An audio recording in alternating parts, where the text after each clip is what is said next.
찬양이 너무 박력이 있는 것 같아요. 예, 감사합니다. 오늘의 말씀입니다. 요한복음 12장 24절에서 26절입니다. 다 함께 읽겠습니다. 내가 진실로 진실로 너희에게 이르노니 한 알에 밀이 땅에 떨어져 죽지 아니하면 한 알 그대로 있고 죽으면 많은 열매를 맺느니라. 자기의 생명을 사랑하는 자는 잃어버릴 것이요 이 세상에서 자기의 생명을 미워하는 자는 영생하도록 보존하리라. 사람이 나를 섬기려면 나를 따르라. 나 있는 곳에 나를 섬기는 자도 거기 있으리니 사람이 나를 섬기면 내 아버지께서 그를 귀히 여기시리라. 아멘.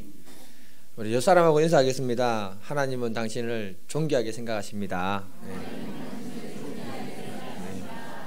아멘. 믿으시기를 바랍니다. 예. 제목 같이 한번 읽어보겠습니다. 시작. 예.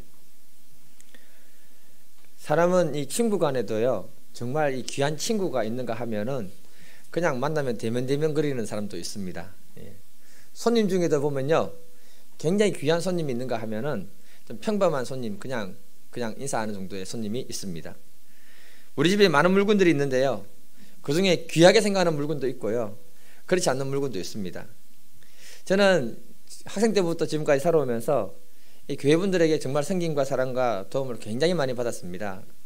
그래서 저의 마음은 항상 그분들에게 감사하다는 표현을 잘해야 되는데 때로는 욱해가지고 한마디 해버리고 그 마음을 전달하지 못해가지고 너무 미안할 때가 많고 죄송하기도 합니다. 이 자리를 빌어서 정말 저를 사랑해주시고 섬겨주시고 함께해 주신 모든 분들께 진심으로 감사를 드립니다. 많은 분들 중에서요, 효소 청년이 정말 고마웠을 때가 많이 있었습니다. 지금도 고맙고요. 제가 이 신대원 다닐 때 1학년 때인데, 그때 제가 필기를 잘 못하기 때문에 노트북을 사용하는데 노트북이 없었습니다.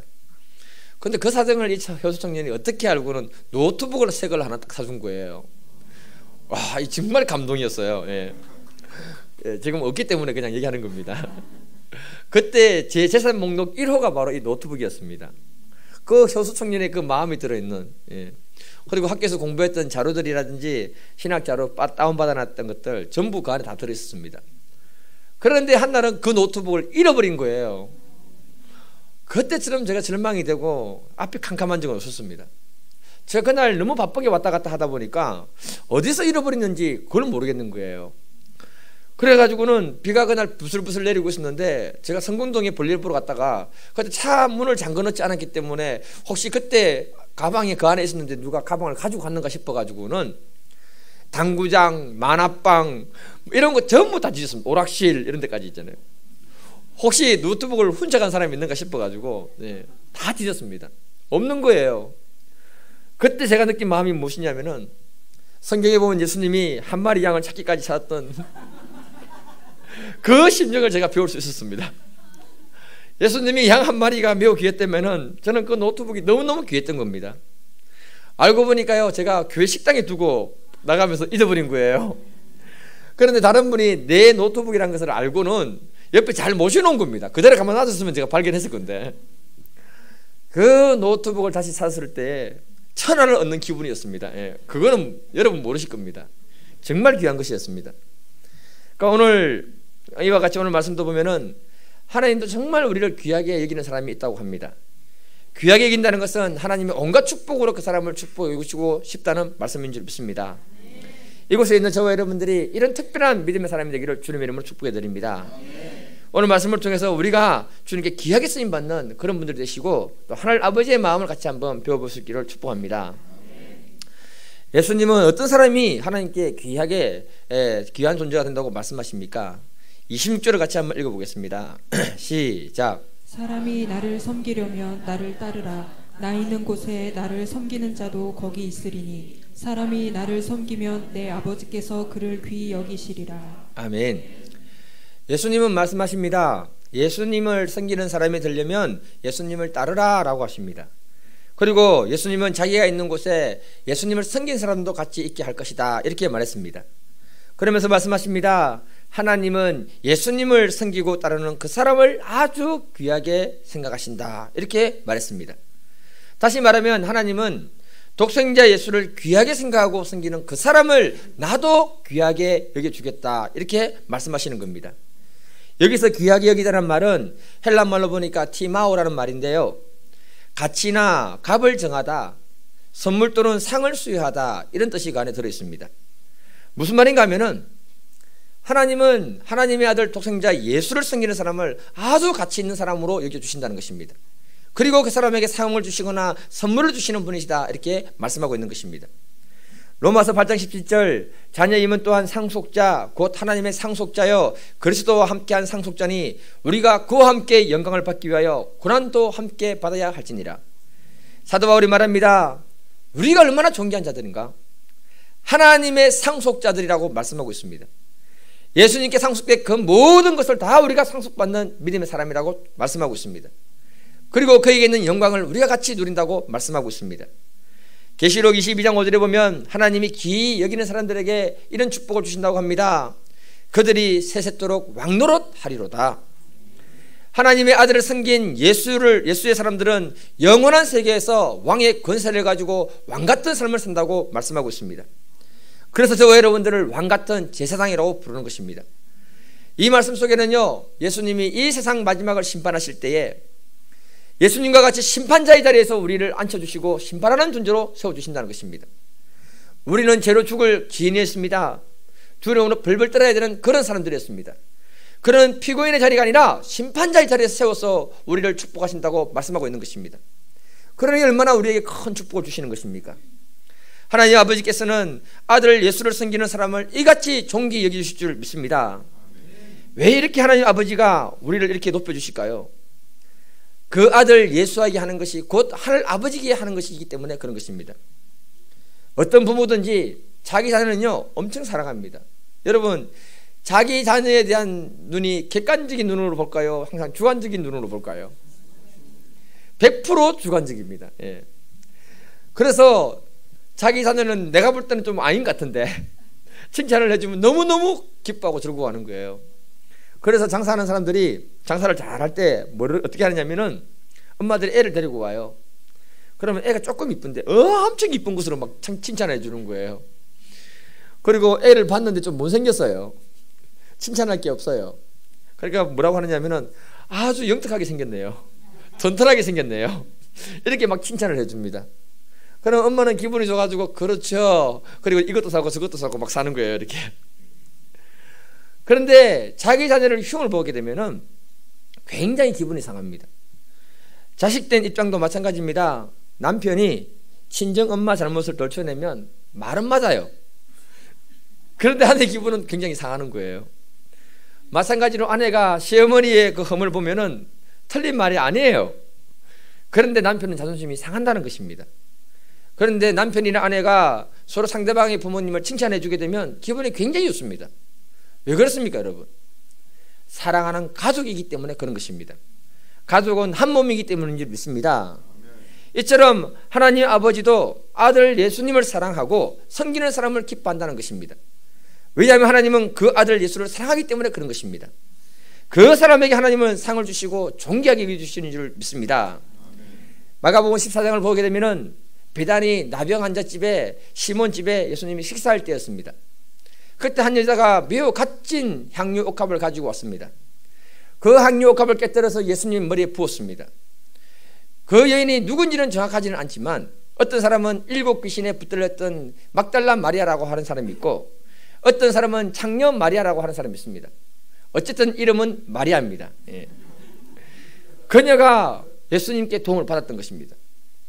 그녀는 예수님께 받은 그 은혜가 너무너무 값지고 크기 때문에 자기에게는 최고로 좋은 그 향유 옥합을 주님의 머리에 붓고 마음을 담긴 사랑을 전달했던 것입니다. 이때 그녀의 마음을 몰랐던 사람들이 말합니다. 이 돈으로 가난한 사람들을 도와주면 얼마나 많이 도와주겠느냐, 왜 예수께 협의하느냐, 이렇게 말했습니다. 하지만 예수님은 그 여인의 마음을 받아버렸습니다. 예수님을 사랑해서 예수님께 드린 그 향유 옥합을 자신의 십자가 사건과 연결시켜서 예수님이 축복하십니다. 그리고 그녀에게 좋은 일을 했다고 칭찬을 많이 했습니다. 그리고 그녀에게 이런 상을 주십니다. 같이 한번 읽어볼까요? 마가복음 14장 9절 시작. 내가 진실로 너희에게 이르노니 온 천하에 어디서든지 복음이 전파되는 곳에는 이 여자가 행한 일도 말하여 그를 기억하리라 하시니라. 아멘. 예수님은 여인을 축복하면서 말씀하십니다. 예수의 십자가 복음이 전해지는 곳이라면 그녀가 행한 성김과 사랑을 전파하고 기억하라, 이렇게 말씀하십니다. 굉장한 축복을 그녀가 받은 것입니다. 하나님의 말씀이 없어지는 그날까지 그녀의 사랑과 섬김을 계속해서 말해지는 놀라운 축복을 받게 된 것입니다. 하나님은 이렇게 우리가 예수님께 드린 그 사랑과 섬김을 굉장히 귀하게 생각하신다는 것입니다. 그 사랑과 섬김에 대한 가치를 아주 높게 평가해 주신다고 말씀하고 있는 것입니다. 그리고 영원히 우리들에게 그 사랑과 섬김에 대한 상을 주시고 높여주시겠다고 말씀하고 계십니다. 제가 오늘 말씀을 준비하면서 저희 교회 분들 한 분 한 분을 생각해 봤습니다. 정말 말도 없이 이름도 없이 빛도 없이 누가 알아주지도 않는데 맡은 사명을 오랫동안 감당한 분들이 너무너무 많습니다. 제가 봐도 그런 분들이 너무 귀한데 우리 하늘 아버지는 어떡하겠습니까, 여러분? 아멘이 좀 약한데요. 제가요 볼 때 감동이 만약에 10이었다면 하나님은 곱하기 100을 해서 보는 것입니다, 여러분. 그래서 제가 굉장히 감사를 많이 들었습니다. 주방에서 늘 우리의 건강을 책임져 주시는 우리 많은 우리 여전도의 분들 감사드립니다. 또 많은 남성교회 분들이 자원에서 설거지 봉사하는 그 모습이 가장 아름다운 남자들의 모습인 줄 믿습니다. 여자분들이 아멘 하시는데요. 그러니까 오늘날 교회는 편리주의를 선택하기 때문에 섬기고 봉사하는 일을 잘 하지 않으려고 합니다. 특히 교회가 행사가 많으면 주로 출장 뷔페 불러서 먹입니다. 돈이면 다 해결되는 그런 시대에 우리가 살고 있는 것입니다. 그런데 우리 교회 여선도의 회원들은 모든 분들이 교회 행사에 동참하시고 전부 동역해서 음식을 만들고 가장 맛있는 음식을 준비해 주심으로 모든 목사님들이 이구동성으로 감동을 하면서 이 음식을 전부 이 교회 사람들이 만들었냐고 몇 번이나 물어봤습니다. 너무 감동받으셔가지고 하시는 말이 노예를 다음에 또 여기서 하자. 농담이지만 저는 가슴이 철렁거렸습니다. 아니 우리 성도님들을 자꾸 부려먹으려고 하는 목사님들 나빠요. 다음에는 우리도 그냥 출장 뷔페 불러서 해먹읍시다.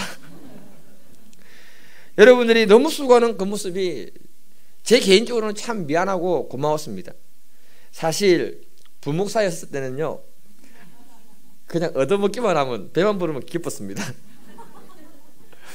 그런데 제가 이 자리에 딱 와서 보니까 여러분들의 그 수고와 헌신이 너무너무 소중하게 보이는 거예요.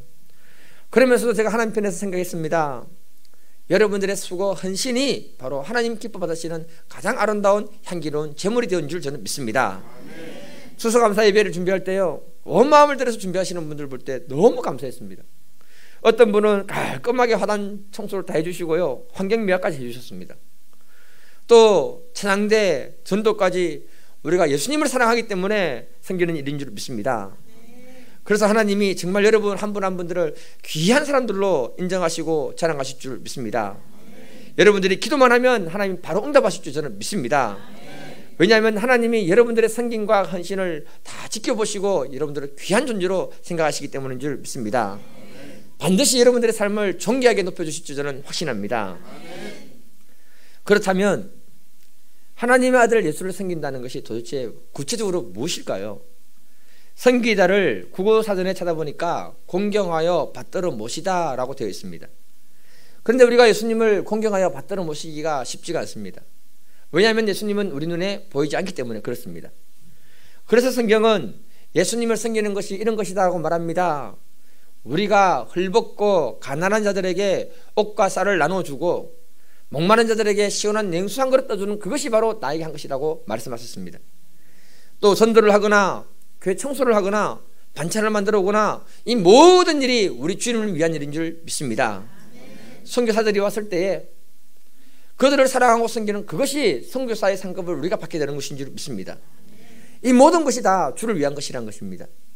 그래서 하나님은 예수의 이름으로 교회와 이웃을 섬기는 사람들을 사랑하시고 존귀하게 세워주시는 것입니다. 그분들에게 하늘의 복을 반드시 주실 줄 믿습니다. 그런데 26절에서 예수님께서 말씀하신 섬김은 또 다른 의미를 가지고 있습니다. 26절 3반절을 보시면요, 사람이 나를 섬기려면 나를 따르라 이렇게 말씀하십니다. 예수를 섬긴다는 것이 예수를 따르는 것이다 이렇게 말씀하고 있습니다.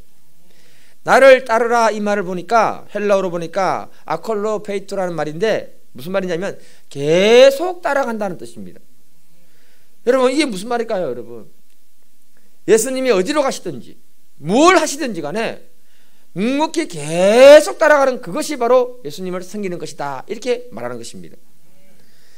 예수님을 따라가는 게요 결코 쉽지 않습니다. 여러분, 2000년 전에 인간의 몸을 입고 왔던 그 예수님이 걸어갔던 그 길은 가시밭길이었습니다. 비단길이 아니었습니다. 여러분, 꽃이 뿌려진 낭만적인 그런 길이 아니었습니다. 예수님이 가셨던 그 길은 십자가를 짊어지고 고통스럽게 올라갔던 골고다 언덕길이라고 말씀하고 계십니다. 눈물과 아픔의 길이었습니다. 고통의 자리였습니다. 외면하는 자리, 치욕의 자리, 고난의 자리였습니다. 그래서 예수님도 자신을 따라오려고 그러던 자기 생각을 부인하고 자기 십자가를 지고 따라오라고 말씀했던 것입니다. 같이 한번 읽어보겠습니다. 마태복음 16장 24절입니다. 시작. 나를 따라오려거든 자기를 부인하고 자기 십자가를 지고 나를 따를 것이니라. 아멘. 예수님 말씀하십니다. 누구든지 나를 따라오려거든 자기 생각을 부인해야 된다. 그리고 자기 십자가를 질 수 있어야 한다. 이렇게 말씀했습니다. 이 말은 예수님보다 세상을 우리가 더 사랑하면, 예수님보다 우리 자신을 더 사랑하면 절대로 따라갈 수 없는 것이 예수님이 가신 십자가의 길이라는 것입니다. 자기 희생이 없이는 갈 수 없는 길이 십자가의 길입니다. 그래서 예수를 따라가는 것 쉽지가 않은 것입니다. 앞에서 최 목사가 조금 위로해 주더니만 막 희생을 강조하는 것처럼 막 보이기 시작합니다. 그러나 우리가 예수님을 따라간다는 것은 인위적으로는 할 수가 없는 것입니다. 우리가 예수를 정말 사랑하고 그분에 대한 충성하는 마음이 있을 때에 예수를 따라가게 되는 것입니다. 이때요 우리 마음의 피곤함은 사라지게 되고 주님이 주시는 기쁨으로 채워지는 것입니다. 조선 제3대 태종이 된 이방원은 정몽주가 고려를 무너뜨리고 새 왕조를 세우는 그 일에 가담할 뜻이 있는지를 알기 위해서 하회가를 지어서 그의 마음을 떠봤습니다. 이런들 어떠하리, 저런들 어떠하리, 만수상 드렁치기 얽어진들 어떠하리, 우리도 이와 같이 얽어져서 100년까지 누리리라. 정몽주의 마음을 떠봤습니다. 그랬더니 정몽주가 이렇게 화답합니다. 이 몸이 죽고 주고 100번 고쳐 죽고 백골이 진토되어 넋이라도 있고 없고 님 향한 일편단심이야 가실 줄이 있으랴. 이렇게 받아쳤습니다. 정몽주는요 자기 목숨을 버려서라도 한 번 마음을 준 그 고려 왕에게 일편단심이라고 선포하고 있습니다. 이 말은 정몽주가 그 고려왕을 사랑했고 그 왕에 대한 충성심이 가득했다는 뜻입니다. 그래서 내가 죽을지언정 이 왕을 배신하고 당신을 따라갈 수 없다라고 선포했던 것입니다. 정몽주는 한 왕을 사랑했고 그 왕에 대한 충성을 끝까지 보여주었습니다. 이게 바로 그 왕을 사랑하는 진짜 사랑이었다 이렇게 말하는 것입니다. 결국 정몽주는 이방원에 의해서 살해당합니다. 이방원은 정몽주를 죽이지만은 그는 정말 충신했다라고 이렇게 말해주고 있습니다. 우리에게 주를 향한 이런 마음이 있을 때 주님을 끝까지 따라가는 충성스러운 분들이 될 줄 저는 믿습니다. 오늘 이 시대가 어떠합니까 여러분? 세상이 정말 혼탁합니다. 신앙에도 이런 사람들이 너무 많습니다. 이런들 어떠하리, 저런들 어떠하리, 좋은 게 좋은 것 아니냐, 그렇게 외칩니다. 이런 시대에 주님을 위해서 자신의 온 마음을 드리는 여러분들이 진짜 하나님이 가장 귀하게 여기는 분들인 줄 믿습니다. 이런 시대에 주님을 향한 사랑과 충성을 가진 여러분들이 하나님을 진짜 사랑하시는 분들인 줄 저는 믿습니다. 하나님을 향한 사랑은 우리가 말로 하는 것이 아닌 줄 믿습니다. 예수님이 우리를 향해서 그 사랑을 십자가에서 보여준 것처럼 우리도 이제는 예수님을 향해서 그 사랑을 보여줄 수 있기를 축복해 드립니다. 그럴 때 하나님이 예수를 만물의 머리 위로 세우시고 존귀케 하신 것처럼 반드시 우리의 성김과 헌신과 눈물을 주님 받으시고 우리의 삶을 반드시 존귀하게 세워주실 줄 믿습니다. 옆 사람하고 인사하겠습니다. 하나님은 우리를 반드시 존귀하게 하실 것입니다. 아멘. 네. 이렇게 되기를 정말 축복해 드립니다. 네. 하나님은 또 어떤 사람을 귀하게 생각하신다고 하십니까? 24절을 같이 한번 읽어보겠습니다. 시작. 내가 진실로 진실로 너희에게 이르노니 한 알의 밀이 땅에 떨어져 죽지 아니하면 한 알 그대로 있고 죽으면 많은 열매를 맺느니라. 아멘. 이 말씀을 보면 예수님의 강조법이 잘 드러납니다. 진짜로 경상도 말로 그렇습니다. 예수님이 정말 중요한 말을 할 때는 강조했던 표현법입니다. 그 말씀하시면서 하는 말이 뭐냐? 한 알의 밀이 땅에 떨어져 죽지 아니하면 한 알 그대로 있고 죽으면 많은 열매를 맺느니라. 네. 예수님은 지금 우리들에게 엄청난 희생을 강요하고 있는 것처럼 보입니다. 그래서 저는 이 말씀 전하기가 부담스럽고 저도 부담스럽습니다. 근데 제가 이 말씀을 계속 묵상을 하면서 느낀 것은 뭐냐면은 이 말씀은 주님이 우리를 향한 사랑의 말씀이구나 하는 것을 깨달았습니다. 예수님이 하나의 미랄이 되시면서 십자가에서 자기를 죽이시고 수많은 영혼을 구원했습니다. 그리고 우리를 구원했습니다. 그 길을 가셨구나. 이와 같이 주님은 우리에게 헌신을 강요하는 것이 아닙니다. 우리들도 이제는 정말 하나님을 사랑하는 믿음의 사람이 될 것을 요구하고 있는 말씀인 것입니다. 사실 부모들은요, 자녀들의 인생의 하나의 미랄하고 똑같은 것 아닙니까? 자녀들이 없으면 고민이 되는데 태어나면요, 그때부터 얼마나 많은 시간과 돈과 에너지를 그 자녀에게 다 쏟아붓는지 몰라요. 그래 했는데 조금 크고 머리가 좀 크면 말을 안 들어요. 그래도 부모들은요, 그 자녀들에게 올인 집중입니다, 여러분. 그게 바로 부모의 마음 아닙니까? 때로는 우리 자녀들에게 문제가 있을 때요, 더 큰 마음으로 많은 시간과 물질을 쏟아붓고 있는 것이 부모의 사랑인 것입니다. 아직 부모가 되지 않은 분들은 도저히 이게 이해가 안 될 겁니다. 그러니까 빨리 결혼하시기를 바랍니다. 예. 이렇게 해야 되는 이유는 뭐냐면은 자녀를 낳아 키워보면 그 자녀에 대한 사랑은 정말 일방적인 사랑이기 때문에 그런 것입니다. 이 원리는 모든 만물의 원리와 같은 것입니다. 밀도 그냥 밀로 있는 것이 아니라 다음 세대를 위해서 자기를 희생해서 죽어줄 때 더 많은 열매를 맺는 그 사랑을 말하고 있는 것입니다. 그럴 때 더 많은 열매를 맺게 되고 이것이 사랑이라는 것을 우리에게 말씀해주고 있는 것입니다. 로마서 5장 8절, 우리가 아직 죄인 되었을 때에 그리스도께서 우리를 위하여 죽으심으로 하나님께서 우리에 대한 자기의 사랑을 확정하시느니라. 예수님은 창조주 하나님 되십니다.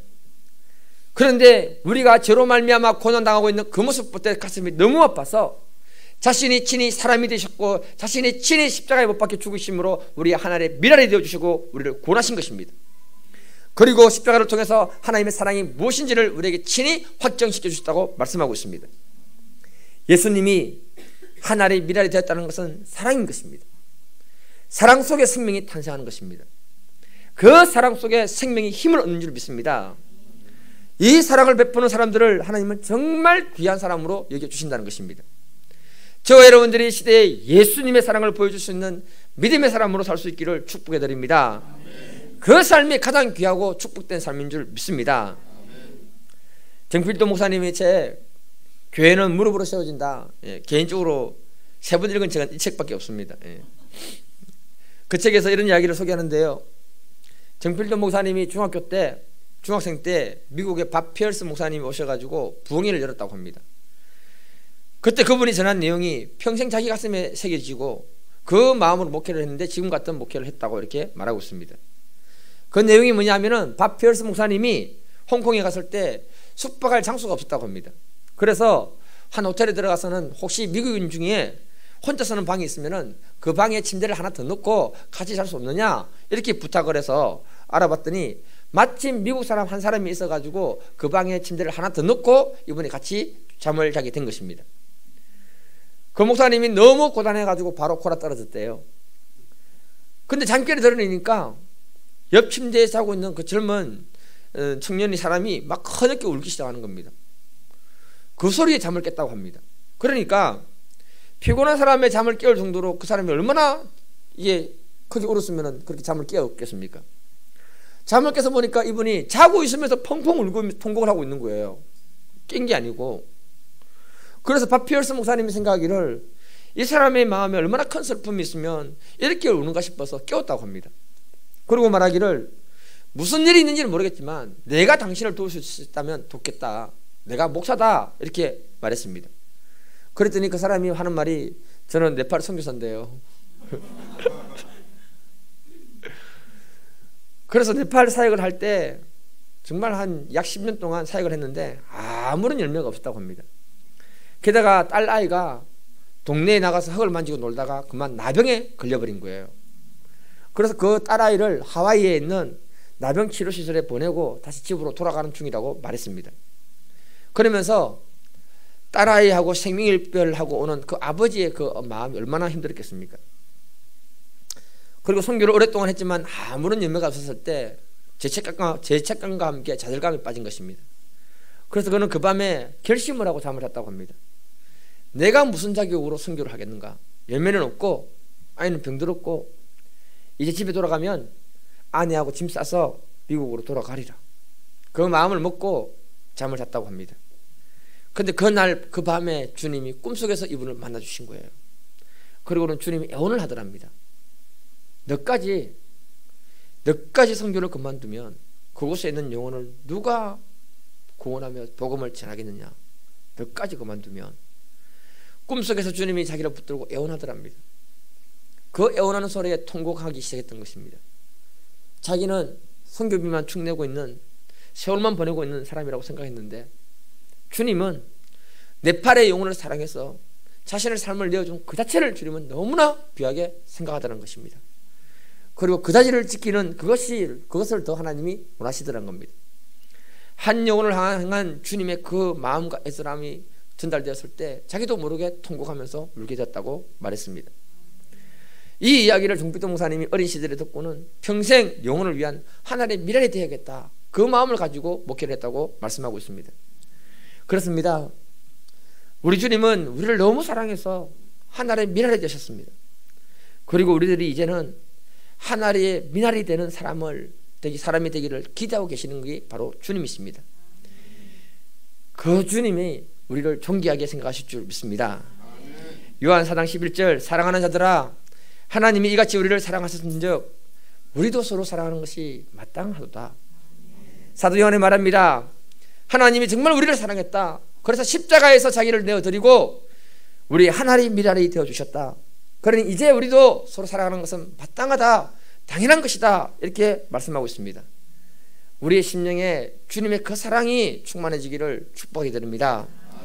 그 사랑으로 이제는 우리가 하나님의 미랄이 될 수 있는 그 마음이 있기를 주님의 이름으로 축복합니다. 어느덧 2019년이 발음이 안 되네요. 2019년이 얼마 남지 않았습니다. 제가 어린 시절에요 아톰 만화 보고 자랐거든요. 그 배경이 2020년이었습니다. 아톰이 날아다니고요 파라다이스가 열리는 그 시대였습니다. 그런데 두 달 후면은 2020년이 됩니다. 우리의 삶에 파라다이스가 열리는 것이 아니라 점점 어려움이 가중되고 있는 그런 시대에 살고 있습니다. 세상을 봐도 소망이 없고 정치, 경제, 사회, 문화를 들여다봐도 소망이 없습니다. 오직 소망은 우리 예수님밖에 없는 줄 믿습니다. 정말 우리가 파라다이스를 꿈꾼다면 예수님의 성김과 사랑을 쫓아가는 믿음의 분들이 되기를 축복해 드립니다. 특히 우리 안에 있는 자기 생각을 부인할 수 있는 믿음, 예수님이 원하는 그 일을 할 수 있는 믿음이 있기를 축복해 드립니다. 내년에는 제가 여러분들을 더 마음을 가지고 섬기고자 마음을 먹고 있습니다. 특히 목장을 좀 더 잘 섬겨보고자 기도하고 있습니다. 그래서 내년에는 목장별로 돌아가면서 간단한 말씀도 전하고 목장원들을 위해서 축복 기도도 제가 하고자 마음을 먹고 있습니다. 또 내년부터는요 목장장님들을 분기별로 한 번씩 모아서 맛있는 것도 대접해드리고 위로하고 축복하는 일을 제가 하고자 생각하고 있습니다. 우리가 사람들을 섬기고 사랑해 줄 때 진짜 하나님이 귀한 존재로 여겨주실 줄 믿습니다. 그래서 아직 우리 교회 보면요 목장에 소속 안 된 분들이 굉장히 많아요. 이분들은 좀 마음에 드는 목장에 있으면 자기를 가서 어필도 좀 해보시고요.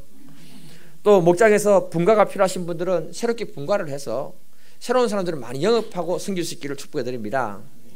목장장님들이 작은 목회자가 되어서 영혼들을 섬기다 보면 영혼을 향한 아버지의 마음이 많이 깨닫게 될 줄 믿습니다. 그래서 세상은 소망이 없고 아무런 희망이 없지만 우리 교회는 소망이 있고 희망이 있게 될 줄 저는 확신합니다. 세상은 아무런 기쁨도 없고 아무런 사랑도 없을지라도 우리 교회는 기쁨이 있고 사랑이 있게 될 줄 저는 확신합니다. 우리가 사람을 섬기는 그 일에 쓰임받을 수 있기를 주님으로 축복해 드립니다. 은혜가 다스리는 삶, 그 저자 스티븐 맥베이가 이렇게 말했습니다. 하나님은 우리를 사랑하신다. 우리와 친밀한 관계를 맺고 싶어 하신다. 하나님과 친밀한 관계를 맺으면 사랑 속에서 섬김은 자연스럽게 흘러나온다. 이렇게 말했습니다. 하나님이 우리를 죄에서 구원하신 것은 일을 시키기 위함이 아닙니다, 여러분. 단지 하나님과 우리와의 관계를 맺고 싶어 하신다고 말하고 있습니다. 하나님과 자연스러운 관계를 맺게 될 때에 주님이 주시는 사랑이 우리 심령에 차고 넘치게 될 줄 믿습니다. 그 사랑으로 우리가 영혼으로 섬기는 하나의 미랄이 될 줄 저는 믿습니다. 말씀을 마무리합니다. 예수님이 말씀하시기를 사람이 나를 섬기려면 나를 따르라. 나 있는 곳에 나를 섬기는 자도 거기 있으리니 사람이 나를 섬기면 내 아버지께서 그를 귀히 여기시리라. 아멘. 십자가에서 죽어야 되는 그 상황 앞에서 주님이 말씀했습니다. 나를 섬기려면 나를 따르라. 나 있는 곳에 나를 섬기는 사람도 반드시 있을 것이다. 그리고 하늘아버지가 그 사람을 반드시 존귀하게 해주실 것이다. 이렇게 말씀했습니다. 이 자리에 계신 저와 여러분들이 하나님께 존귀한 사람으로 쓰임받기를 주님의 이름으로 축복해드립니다. 이 시간 같이 기도할 때 성령께서 우리 마음에 주신 말씀이 있다면 그 말씀 붙들고 우리 같이 한번 기도하기를 원합니다. 우리 다 같이 주여 한번 하고 기도하겠습니다. 주여, 아버지 하나님 감사합니다. 주님, 정말 우리가 주님을 섬기는 믿음의 사람 되길 원합니다. 우리가 주를 섬기고 하나님을 섬길 때 우리를 존귀하게 높여주시고 우리 삶 가운데 하나님이 영광 받아주실 줄 믿습니다. 아버지 하나님, 오늘 이 자리에 계신 모든 분들 참 귀한 분들입니다. 지금까지 주의 몸된 교회를 마음을 다해서 물질을 다해서 섬겨왔던 분들입니다. 아버지 하나님, 이분들을 존귀케 하시고 높여주시고 이 땅에서도 존귀케 하시며 하늘나라에서도 상급이 있는 인생들로 축복하여 주셔서 아버지 하나님, 이 말씀이 우리 심령 가운데 깊이 와닿게 하심으로 아버지 하나님, 우리가 하나님의 미랄이 되어서 영혼들을 섬길 수 있는 그런 믿음을 주시고 또한 아버지 하나님, 우리가 아버지의 마음을 깊이 경험하고 누릴 수 있는 그런 믿음의 사람들 될 수 있도록 도와주셔서 이 자리에 있는 모든 영혼들이 주님을 귀하게 섬기게 하시고 또 귀한 존재로 쓰임받게 하시고 하나님께 영광 돌리는 귀한 믿음의 사람들 될 수 있도록 복을 주셔서 아버지께서 오늘 이 시간에 이 말씀을 우리에게 주신 줄 믿고 감사하며 예수님의 이름으로 기도드립니다. 아멘.